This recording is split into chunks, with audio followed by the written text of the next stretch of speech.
Welcome back student to the fifth lecture of life process. यहाँ पे हम लोग एक छोटा सा लेक्चर रखे हैं और इसमें हम लोग बात करने वाले हैं एक कीमोसिंथेसिस एक प्रोसेस होता है, फोटोसिंथेसिस का ही एक भाई है, उसके बारे में। खैर ये बोर्ड के लिए इतना इंपॉर्टेंट नहीं है, अगर आप सीबीएसई बोर्ड के लिए तो इतना इंपॉर्टेंट नहीं है, फिर भी किसी किसी के मन में एक इंटरेस्ट रहता है कि ये कीमोसिंथेसिस है क्यों, क्योंकि कोई कोई बुक इसको थोड़ा सा इंट्रोड्यूस कर देता है। तो चलिए इसी के बारे में पढ़ते हैं, ये कीमोसिंथेसिस है क्या।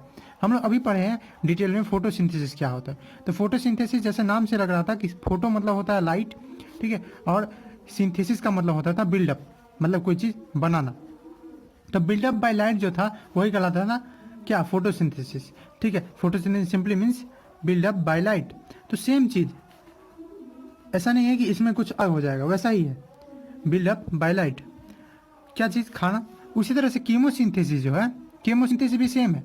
कीमोसिंथेसिस में जो कीमो है इसका मतलब केमिकल है, आपने ठीक गेस किया, इसका मतलब है केमिकल। और सिंथेसिस सेम मीनिंग क्या, बिल्डअप। तो अगर कोई चीज बन रहा है, ठीक है, बिल्डिंग अप हो रहा है, बन रहा है बाय केमिकल्स, ठीक है, कौन केमिकल्स, तो इसे अभी बात करेंगे, सल्फर हो, मीथेन हो, वैसे केमिकल्स। तो उस प्रोसेस को बोलते हैं कीमोसिंथेसिस। तो कीमोसिंथेसिस को अगर डिफाइन करना है तो सेम वैसे डिफाइन किए थे वैसा ही डिफाइन करेंगे। पर ये जो होता था, ये होता था बाय ग्रीन प्लांट्स। किसका तरह होता था, ग्रीन प्लांट, जिनमें क्लोरोफिल था, और क्लोरोफिल से वो सनलाइट भी ले लेते थे। लेकिन ये जो प्रोसेस होता है ये हमारे ग्राउंड पे नहीं होता है, तो कहाँ होता है, तो ये प्रोसेस होता है जहाँ पे बहुत समुद्री का जो गहराई है, समुद्र का गहराई है, वहाँ पे देखिए, वहाँ पे अब समुद्र है, समुद्र इतना इतना गहरा रहता है, कितना किलोमीटर में गहरा रहता है, तो वहाँ पे सनलाइट भी नहीं रहता है। अब यहाँ पे सनलाइट भी नहीं है, तो यहाँ अगर क्लोरोफिल है भी किसी प्लांट में तो कोई वैल्यू का है नहीं, क्योंकि सनलाइट ही नहीं है। तो यहाँ पे एक अलग तरह का जुगाड़ है इन लोगों का। ठीक है, कुछ बैक्टीरिया हैं जो क्या करते हैं, वो केमिकल्स का यूज करते हैं as a source of energy. Some bacterias, कुछ सिंपल बैक्टीरिया है, आर्की बैक्टीरिया है, वो सब, some bacteria uses chemical energy as a source of energy. Chemical energy को ही यूज करते हैं। जैसे यहाँ पे सोर्स ऑफ एनर्जी कौन था फोटोसिंथेसिस में, सनलाइट। उसी तरह से यहाँ पे बैक्टीरिया जो है वो यूज करते हैं केमिकल एनर्जी, किसके लिए, for preparation of their food. ठीक है, और यही जो प्रोसेस है जिसमें खाना बनाया जाता है by use of chemical is known as chemosynthesis for preparation of their food. तो अगर आप डिफाइन करें तो कैसे डिफाइन करेंगे, तो कीमोसिंथेसिस अगर जैसे फोटोसिंथेसिस को किए थे वैसे ही करते हैं। Chemosynthesis is a process of making food, एक प्रोसेस है क्या चीज का, खाना बनाने का, ऑफ मेकिंग फूड। फूड यहाँ पे सिंपली मीन्स ग्लूकोज, यहाँ पे ग्लूकोज बनता है, जैसे उसका केमिकल रिएक्शन था, इसका भी अब दिखाते हैं आपको। ठीक है, केमिकल रिएक्शन होता है, ठीक है, क्या चीज, मेकिंग फूड, किसके द्वारा, बाय बैक्टीरियाज, कुछ बैक्टीरियाज के द्वारा। कैसे, तो बाय यूज ऑफ केमिकल्स। ठीक है, किसके द्वारा, तो कुछ केमिकल्स के द्वारा।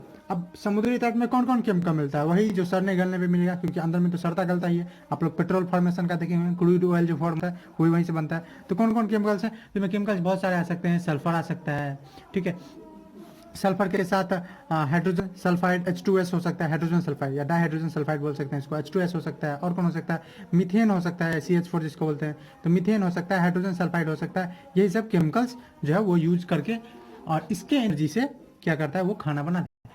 अगर हम इसका केमिकल रिएक्शन देखें तो इसके केमिकल रिएक्शन में आपको क्या होने वाला है, सेम चीज CO2 और H2 होने वाला है। लेकिन अब यहाँ पे सनलाइट नहीं है तो कौन होगा, यहाँ पे H2S होगा, या मीथेन होगा, या सल्फर होगा। तो यहाँ हाइड्रोजन सल्फाइड अगर लेंगे तो इससे बनेगा वही चीज, प्रोडक्ट वही बनने वाला है। और यहाँ पे लेकिन ऑक्सीजन नहीं बनेगा, C6H12O6 ऑक्सीजन नहीं बनता है, उसके जगह एसिड्स बन जाते हैं, कुछ सल्फर के कंपाउंड बन जाते हैं। अगर इसके साथ रिएक्ट करें तो कुछ सल्फर के कंपाउंड, जैसे मान लीजिए सल्फ्यूरिक एसिड बन जाएगा। ठीक है, कुछ भी, ये तो अभी सल्फ्यूरिक एसिड है, वैसे कुछ भी सल्फर के कंपाउंड बन जाएंगे। तो एक मैं आपको एक केमिकल रिएक्शन दिखा दिया, इसको बैलेंस करना है तो आप सिंपली 663 लगा दीजिएगा तो बैलेंस हो जाएगा। आप चेक कर लीजिएगा वैसे एक बार, ठीक है, बैलेंस हो जाएगा। तो ये जो है ये केमिकल इक्वेशन है किस चीज़ का, कीमोसिंथेसिस का। ठीक है, क्या चीज़ है, केमिकल इक्वेशन किस चीज़ का, कीमोसिंथेसिस का। ये किसके द्वारा किया जाता है, बैक्टीरिया के द्वारा। ठीक है, वहाँ पे केमिकल्स का यूज क्यों नहीं करते हैं, क्योंकि वहाँ पे क्यों यूज करते हैं सनलाइट की जगह, क्योंकि सनलाइट वहाँ आता ही नहीं है, तो कैसे यूज करेंगे। ओके, ये कीमोसिंथेसिस जो है वो अक्सर होता है, एक वर्ड आपको लिखना है यहाँ पे, समझना है, हाइड्रोथर्मल वेंट। क्या, हाइड्रोथर्मल वेंट। हाइड्रोथर्मल वेंट आपको नाम से पता चला होगा, हाइड्रो पानी, थर्मल हीट, और वेंट मतलब होल। तो देखिए आप लोग ये जरूर सुने होंगे कि समुद्र का जो सरफेस होता है, जो सी का सरफेस होता है, वहाँ पे वोल्केनिक इरप्शन सब होते रहते हैं, कॉमन है। ठीक है, जिसके कारण बहुत अगर विशाल आ जाता है तो उसके कारण सुनामी भी कभी कभी आता है, भूकंप आने की या उसके कारण। तो समुद्र का जो सरफेस है उस पर कुछ कुछ सुनामी जैसा एयर बना ही रहता है, इससे हीट निकलते रहता है। तो ये जो कीमोसिंथेसिस है इसी को बोलते हैं, इसका जो माउथ है इसी को बोलते हैं hydrothermal vent. What is hydrothermal vent? तो सिंपली बोल सकते हैं माउथ, ठीक है, या नियर प्लेस ऑफ वोल्कोना, कोई वोल्कोना है उसका। तो यहाँ से हीट निकलते रहता है, उस हीट को भी यूज करता है उस केमोसिंथेसिस में। वो आप समझ सकते हैं जैसे उसका किचन होता है, हम लोग का किचन होता है, वैसे इसके किचन में हीट का जो रिक्वायरमेंट है वो ये देता है, हीट चाहिए। तो जो बैक्टीरिया है वो सब बैक्टीरिया, आर्कियोबैक्टीरिया, वो सारे बैक्टीरिया इसी के आसपास रहते हैं। तो केमोसिंथेसिस होता कहाँ है? तो नियर हाइड्रोथर्मल वेंट के आसपास ही होता है, ठीक है। और यहाँ से वो मीथेन या दूसरे गैस भी, अब यहाँ पे एक और कारण है होने का, क्योंकि यहाँ पे ज़्यादा गैस सब मिलता है। आप तो जानते हैं वोल्केनिक इरप्शन से डिफरेंट गैसेस निकलते हैं, तो यहाँ पे इजीली अवेलेबल हो जाता है गैस, तो उसका भी जरूरत उसका पूरा हो जाता है। अब केमोसिंथेसिस के दौरान बैक्टीरिया रहते कहाँ हैं?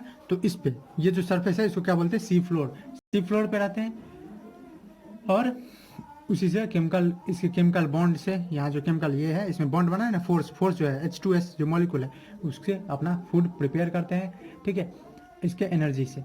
और या तो सल्फर या सल्फर के कुछ compound as a byproduct form होता है। ओके, इन लोगों को जो खाना बनाते हैं तो इनको ऑटोट्रॉप भी नहीं कर सकते, ठीक है। प्योर ऑटोट्रॉप तो हम लोग वैसे डिफिनेशन वाले को बोलते हैं जो फोटोसिंथेसिस करते हैं। तो इनको एक नाम दिया जाता है, this bacterias are also called chemoautotroph. क्या बोला जाता है? कीमोएट्रोट्रॉप, ठीक है, कीमोएट्रोट्रॉप। अब ये कीमोएट्रोट्रॉप क्या है? तो कीमोएट्रोट्रॉप्स वैसे ऑर्गेनिज्म है, वैसे बैक्टीरिया है जो किस पे, जो कीमोसिंथेसिस करते हैं सिंपली, ठीक है। तो व्हाट आर कीमोएट्रोट्रॉप? तो chemoautotroph simply means an organism which obtain their energy from chemical reaction. तो अगर आपको डिफाइन करना है कीमोएट्रोट्रॉप्स, तो कीमोएट्रोट्रॉप्स को आप सिंपली डिफाइन कर सकते हैं कि organism which obtain their food, ठीक है, जो ऑब्टेन करता है अपने खाना को कहाँ से? फ्रॉम केमिकल रिएक्शन, ठीक है, केमिकल रिएक्शन से। इसमें भी आप सेम चीज़ देख रहे हैं, ग्लूकोज ही बन रहा है लेकिन प्रोसेस थोड़ा सा अलग है, ठीक है।